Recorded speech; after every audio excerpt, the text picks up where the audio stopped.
Rachel, I'm ready to purchase a piece of land. Yes, you are. But before I take the $20 from you, let's go through a couple of items first to make sure you don't lose all of that money. Sounds kind of smart. Let's do it. Let's go. All right. You are expecting your seller financed property to generate enough cash flow to cover your monthly payments. You are absolutely wrong. False.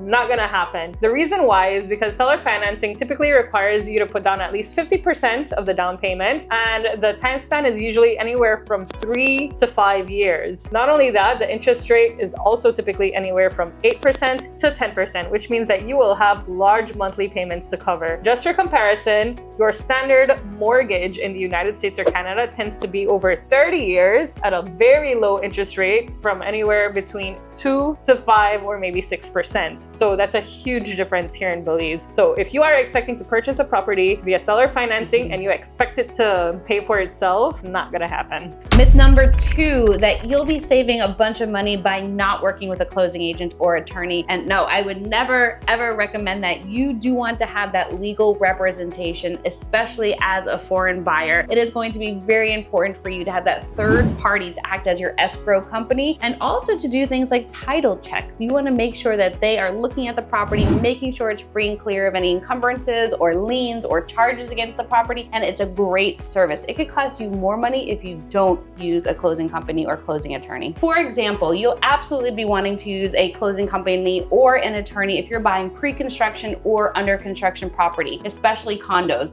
They tend to be under the strata laws, and actually developers cannot be applying for the strata titles for each of those properties, and the complete structure is completely airtight until all of the windows are in, all of the doors are in. So you'll want to make sure in your purchase agreement there's a clause for you to exit if that strata process never gets approved. Now, it's very unlikely that the strata won't get approved, but you want to make sure you're protected, and that's what a closing company or an attorney looks after for you. To piggyback on what Rachel is saying, the attorney or closing agent will know exactly what to look out for because they have closed so many pre-sales in the past and they have already encountered so many iffy situations. So they will have the knowledge and the expertise to make sure that you are protected as much as possible. I've also had an experience where someone chose not to use a closing attorney or closing agent, and this person did not know how to read a title search. Yes.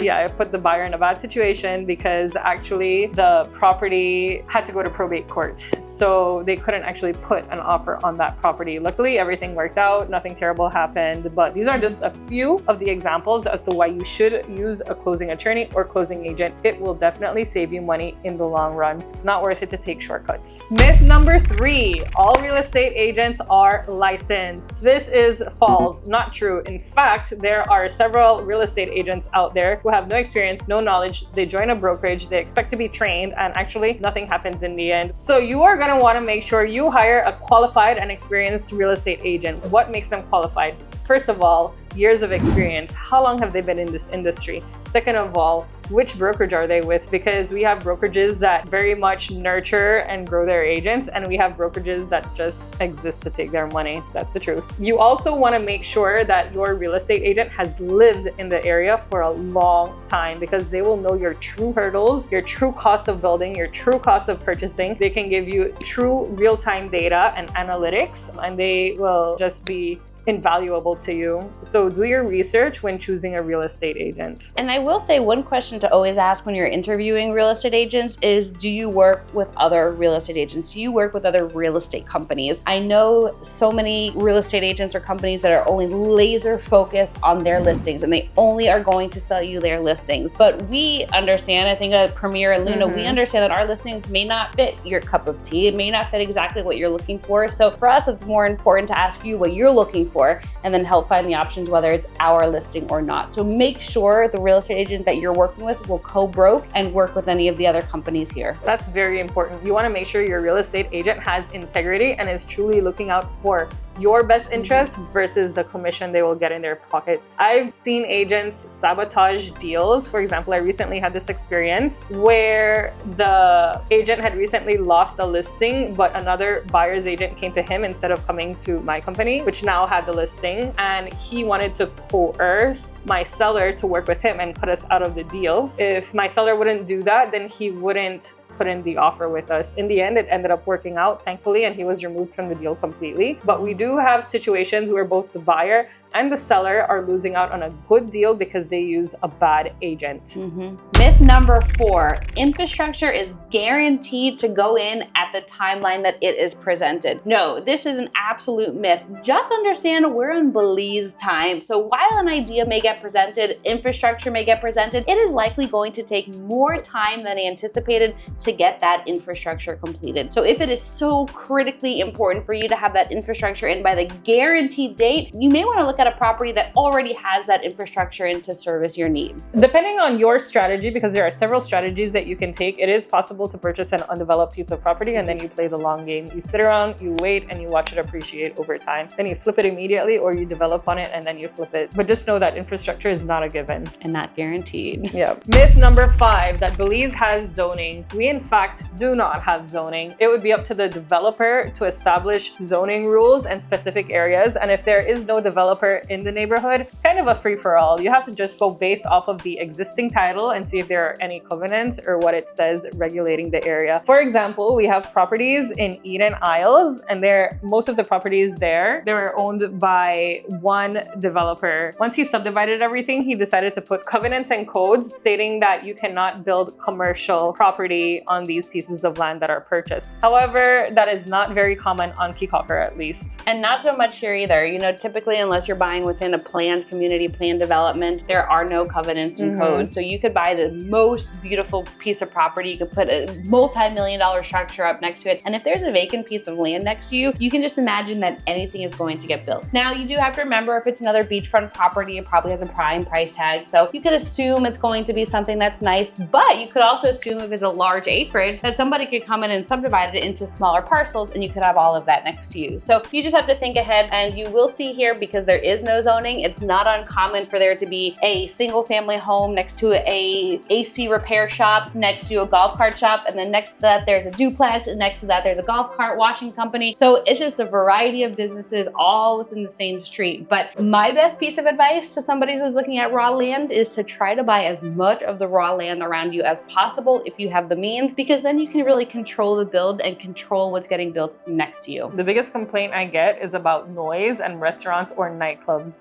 being built next to new landowners. So that's just something to look out for. Myth number 6, that there is a standard price per square foot when building here on Amber-Grisky or generally around the country. So we don't typically have a one-size-fits-all number because all building companies include something different. For example, I just looked at the contract for one of my clients who's building a beautiful 4-bedroom, 5-bathroom home on the beach, and he said all in all, when the numbers were done, it was running him about $210 a square foot US concrete build, and I'll tell you everything that's included in that in a second. Then I had another client who's using a different company, and she's building a 1-bedroom, 2-bath home on the beach, a little bit smaller in size, but when we were running the numbers, we found that her cost per square foot was a little bit less than his price per square foot. However, as we started to go into the contract, we noticed different things. The one who's building the 4-bedroom home, his includes cabinets, tiles, toilets, it includes the septic, it includes hookup to the electricity, it includes a cistern, a very large cistern, it includes so many things, whereas the 1-bedroom home that was cheaper price per square foot